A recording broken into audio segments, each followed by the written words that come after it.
예, 이 중국에서 방금 오신 것 같은 부담되는 사진의 주인공 바로 저기 앉아 계십니다. 제가 오늘 저 형을 처음 만났습니다. 근데 굉장히 친숙해요. 마치 우리 집에 와서 냉장고를 열 것 같은 그런 형입니다. 근데 참 희한하잖아요. 이렇게 우리가 요리에 관련된 사람들을 텔레비전에서 요즘 굉장히 많이 보고 즐기고 또 우리 가족처럼 생각을 하는데 쿡방을 통해서 스타가 되는 분들까지 생길 정도로 우리가 요리를 갖다가 먹는 재미뿐만 아니라 보는 재미까지 즐기게 됐다는 거죠. 근데 언제부터 우리가 음식을 갖다가 예쁘게 만들고 사진을 찍고 서로 보여주는 걸 즐기게 됐고 왜 그렇게 됐을까? 저는 그것을 이해하기 위해서 한 명의 거인을 모시고 왔습니다. 바로 이분입니다. 미국의 SF, 즉 공상과학 작가인 아서 클락이라는 분인데 이분이 이렇게 얘기했어요. 첨단 과학기술을 보면은 사람들은 이것을 마법이라고 생각한다는 거죠. 저는 이렇게 생각합니다. 요리에는요 엄청나게 많은 과학기술이 들어있어요. 우리는 단지 그것을 과학기술이라고 인지하지 못하는 겁니다. 요리 안에 얼마나 많은 기술과학이 들어있는지 제대로 이해를 하지 못해서 돌아가신 분들이 있어요. 그분들이 바로 이분들입니다. 이분들은 오스트레일리아 사람들이에요. 호주 사람들인데요. 버크와 윌스라는 사람이에요. 호주는 원래 이제 원주민들이 살고 있었죠. 그런데 영국에서 백인들이 이제 배를 타고 이주를 해옵니다. 그럼 배를 타고 이주를 해왔기 때문에 당연히 내륙에 사는 것이 아니라 해안선에 몰려 살아요. 근데 산업혁명이 발달되면서 석탄이라든지 금이라든지 철 이런 거에 대한 요구가 엄청나게 늘어나죠. 그러니까 오스트레일리아 사람들이 잠깐 우리나라 가운데 뭐가 있는지 우리가 모르고 있는데 거기 들어가면은 진짜 돈 되는 게 많을지도 모른다라는 생각을 합니다. 그래서 이 두 분이 원정대를 만들어서 호주를 남북으로 가로질러서 이 안에 뭐가 있는지를 찾으러 긴 여행을 떠나요. 호주의 가운데는요 아웃백이라는 무시무시한 사막이 있습니다. 정말 세계에서 가장 거친 사막 중에 하나예요. 근데 사막에서 길을 잃었어요. 근데 사막엔 먹을 게 없잖아요. 그러니까 식량이 떨어져 가는 겁니다. 어떻게 할까 고민을 하고 있는 중에 주변에 원주민들이 돌아다니고 있는 걸 보게 돼요. 그래서 이 원주민들을 따라가다가 보니까 이 친구들이 어떤 풀을 채취해서 그 풀로 빵 비슷한 걸 만들어 먹는 걸 보고 대략 그거를 흉내내서 그 풀빵을 먹었습니다. 근데 결과는 어떻게 됐습니까? 이 왼쪽에 있는 그림처럼 영양실조에 걸려서 모조리 죽습니다. 모조리 죽습니다. 이게 어떻게 된 걸까요? 자, 이 풀은요 이렇게 생긴 풀이에요. 근데 이 풀에는 독소가 들어가 있습니다. 어떤 독소가 있냐면 사람의 몸 안에 들어왔을 때 비타민 B 성분을 잡아먹습니다. 그러니까 이걸 계속 먹게 되면 비타민 부족이 걸려가지고 몸이 제 역할을 할 수가 없게 된다고 합니다. 근데 이 원주민들은요 대대로 이 지역에 살아왔고 이 식재료를 대대로 써왔기 때문에요 그들의 조상들이 전해준 방법으로 요리를 하면 이 독소가 없어져요. 그래서 오스트레일리아 백인들이 어설프게 원주민을 따라 했을 때 이 독소가 살아남아서 죽게 된 거라고요.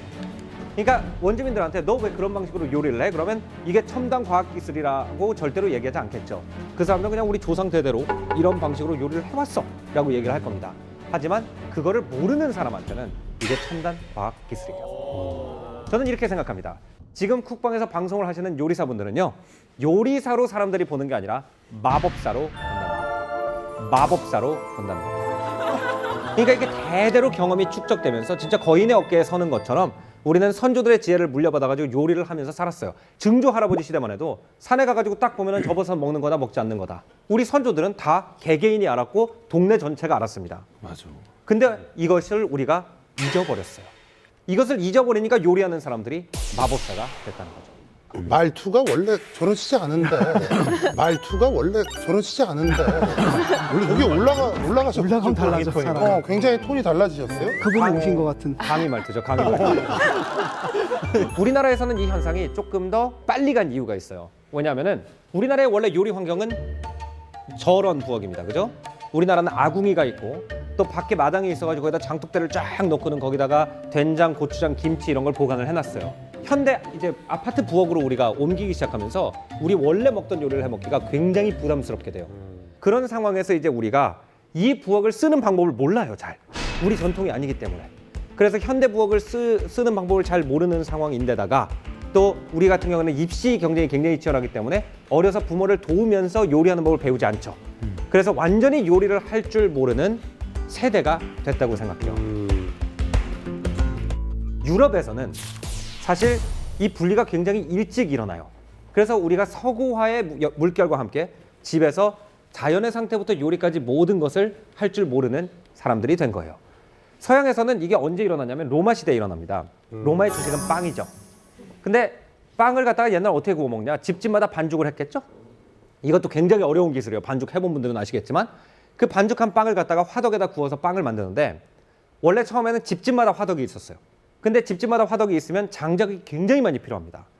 그러다 보니까 아예 동네 화덕 하나를 만들어 놓고 거기서 공통으로 빵을 굽는 문화가 생겨요. 여기 보이는 것이 이제 폼페이에 있는 화구거든요.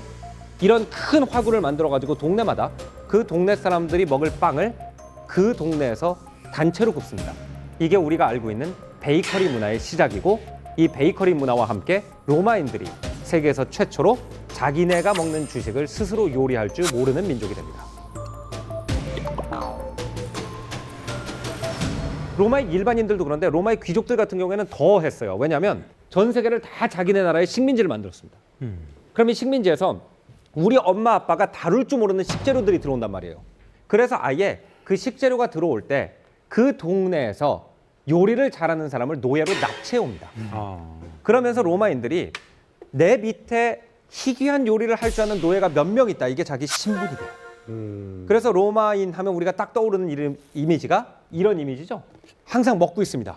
뭔가 이렇게 긴 의자에 반쯤 누워가지고 먹고 마시고 이런 이미지가 있는데 우리 이거 노는 거라고 생각하죠. 아닙니다. 저 정치하고 있는 거예요. 사람들한테 내 인맥을 과시하는 겁니다. 나는 심지어는 저 멀리 이란에까지 인맥이 있어서 이란 향신료까지 가지고 들어올 수 있고 이란 요리 노예가 있어서 너네 이거 못 먹어봤지? 이런 것까지 먹여줄 수 있는 사람이야. 그러니까 나를 다음 선거에 뽑아줘야 로마가 비즈니스도 발전하고 국제적으로 강성한 나라가 될 거야. 이런 걸 과시하는 행위였다는 거예요. 그러면서 로마인들은 점점 요리를 할 줄 모르는 민족이 돼요. 저는 요리를 할 줄 모르는 민족이 될수록 식탐이 더 많아진다고 생각합니다. 왜냐하면 생산의 과정을 보지 못하기 때문에 과다하게 먹는 거죠. 그래서 이 로마인들 같은 경우에는 식탐이 굉장히 유명합니다. 맞아요. 보면은 요리를 하고 있는 걸 보잖아요. 되게 입맛 떨어지지 않습니까? 집에서 만들 때 설탕을 그만큼 들이부어야 맛있는데 그렇게 들이부으면은 정말로 이걸 먹어도 되나? 옛날에 할머니들이 닭 이렇게 해가지고 목 딱 자르면 못 보여요. 와, 그다음부터 막 돌려가지고선 닭 잡고 막 이러잖아요. 예. 보면 사실 닭이 먹기 힘들거든요. 그래서 폼페이에 보면은 보미토리움이라는 방이 있어요. 부잣집에 가면 거기가 뭐냐면 먹다가 이제 맛은 계속 보고 싶은데 배가 너무 부르잖아요. 그럼 거기 가가지고 뱉어냅니다. 자기가 먹은 거를. 그 다음에 한 끼 더 먹는 거예요. 뱉어냅니다. 자기가 먹은 거를. 그 다음에 한 끼 더 먹는 거예요. 그 정도로 생존을 위한 먹는 것이 아니라 이것저것 맛을 보고 자기 권력을 과시하기 위해서 맛보는 문화로 로마가 가장 먼저 발전하는 거죠. 그래서 로마의 후예 국가라고 볼 수 있는 프랑스하고 이탈리아의 이 문화가 지속이 돼요. 세계 최초의 스타 셰프 그러면 누가 떠오르세요? 제이미 올리버, 제이미 올리비에, 고든 램지. 골든 램지. 그분들은 이제 아주 최근 분들이고 제가 떠오르는 사람은 옛날 루이 14세 시대에 콩대 백작의 요리사로 있던 바텔이라는 사람입니다. 크렘 샹티라고 부르는 크림이 있는데 이 크림이 바텔의 발명품이라고 합니다. 이분이 오늘날의 요리에까지 굉장히 중요한 영향을 미친 사람이에요.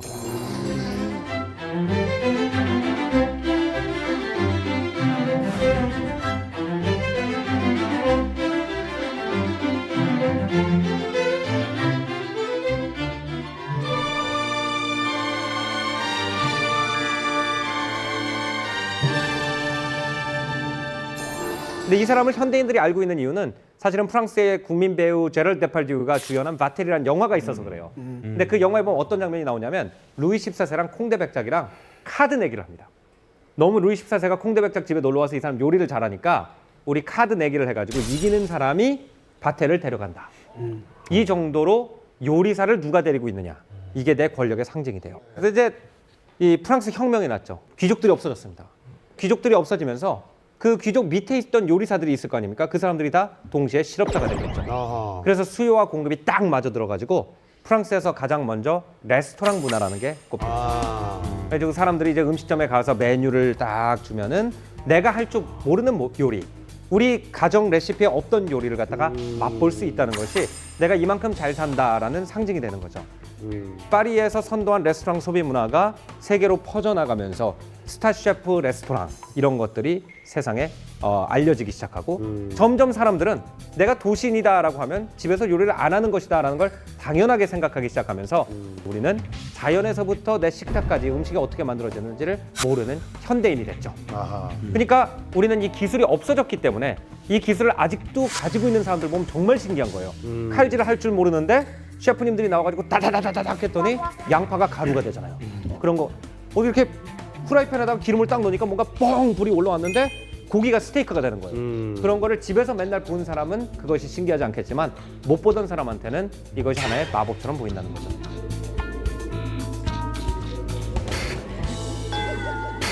김풍 형님은 말하자면은 주구나 마술사. 마술쇼의 MC라고 할 수가 있습니다. 감사합니다.